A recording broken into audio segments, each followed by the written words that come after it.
Hey TJ, when you look at the last 2 weeks, can you hear me? Should I go Yeah, louder? the train going by. I can hear you. I'll back up when I answer. Okay. The last 2 weeks, when you look at the Ravens, obviously you have to defend 9 gaps, and then last week was a little bit more traditional. Were there similar issues in the run defense, or two totally different things that you have to handle? And when you look at Gio Bernard and what they do, is that a third different type of run game?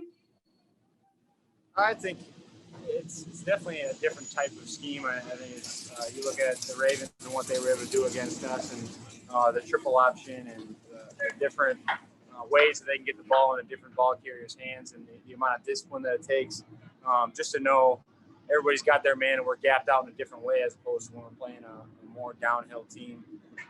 Eye back sets like we were against the Cowboys, and this week it'll be a little bit spread football. And then they can run the double run and underneath. Whether it's Joe Mixon or Giovanni Bernard, they're both very capable backs, and it'll be a challenge for us. Let's go to Brian Bacco. Hey TJ, this will be your first time matching up with Joe Burrow, and you guys probably both going to be in this rivalry for a long time. How much are you looking forward to facing a guy who really kind of burst onto the scene over the last year? Yeah, I think that's always been the great thing about the NFL. It's a reoccurring theme to say that every week is a challenge, and there's phenomenal players on the other side of the ball every week. And to go up against a guy who won the Heisman a year ago and the first overall pick would be a challenge for us. He's done some great things. We feel very confident with the guys that we have in our locker room and the game plan that we have for defense. Let's go to Jim Colony. Jim? Yeah, TJ. With all these noises going on.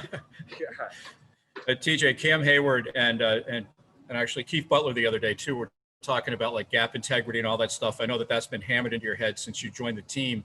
Do you have that down yet, or do you still find yourself having to say, I want to make a play, but I have to watch myself? Yeah, I mean, that's always going to be a part of defense is you feel like you have a nugget and you can make a play on a certain time and you can go inside or you can go out of your gap, and that includes me. And sometimes it doesn't work out the way that you think it's going to. And you just have to trust that everybody's going to do their job, be in their gap. And that's the way to play sound football. You can't be selfish and taking yourself out of your gap to make somebody else's play. Ruth Pryor. TJ, it looked like Tyson was getting some more work, especially toward the end of the week. How much would it help to have him back, especially in the run game this week? That'd be huge. Tyson's a great player for us, and he's a great asset inside against the run and in the passing game, and a guy that's a well-seasoned veteran, just a great guy to have in the line if we can have him this week. All right, we'll go to Chris Adamski. TJ, I know you guys obviously have a lot of work you still want to do, but does it hit you being 8-0, how special it is and how rare that is? I mean, the Steelers haven't done it in 87 years, and does that mean something to you to stay undefeated? I think it's cool, I guess, but there's so much work that's left to be done. Like I said, we weren't super thrilled with how we played last week, me personally, too, and we just want to continue to get better, and we know that there's a lot of meat left on the bone, and we can continue to go on here and have great weeks of practice, continue to try to be a team on the rise, and hopefully keep this streak going. All right, we'll wrap it up with Jenna Harner. Jenna? TJ, you just kind of mentioned the work that needs to be done. What's been the biggest point of focus for you guys this week, especially with how last week's game kind of turned out? I mean, just trying to take as much as we can from the film and apply it to the practice field. I think it's very important that you don't go over these Victory Mondays and just treat it like, oh, we're not going to look at the game. We're going to think about the Bengals this week. We made sure to look at the Cowboys film to break it down and to talk it through and make sure that we're all our ducks in a row. And then we started preparing for the Bengals this week, and we feel really confident with the plan that we've been able to come up with. And it's been a great week for us.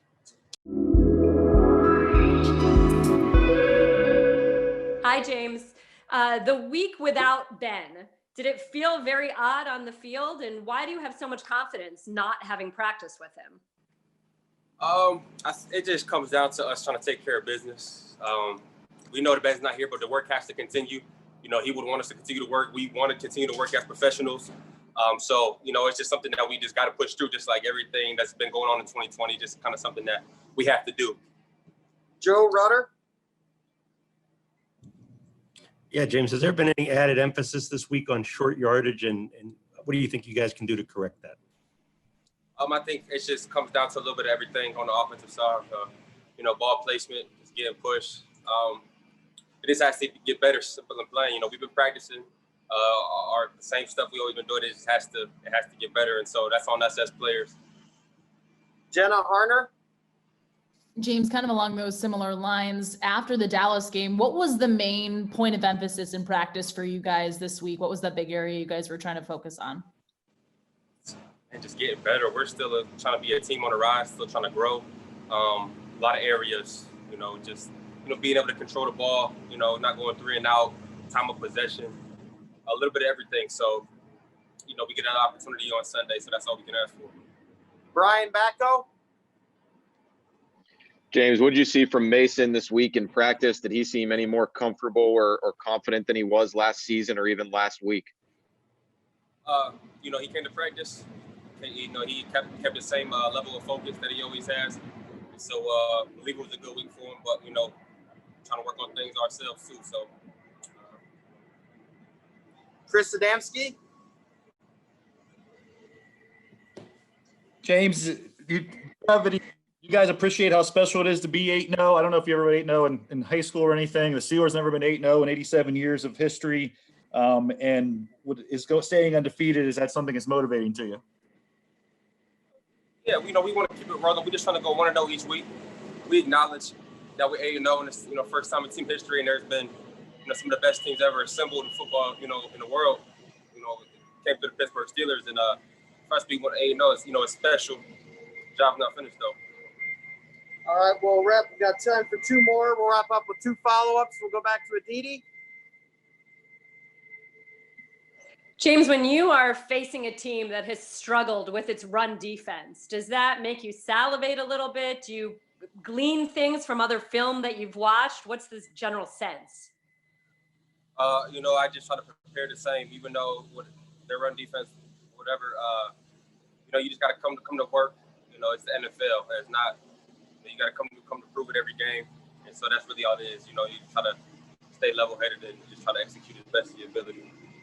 And then last one, Brian Backo.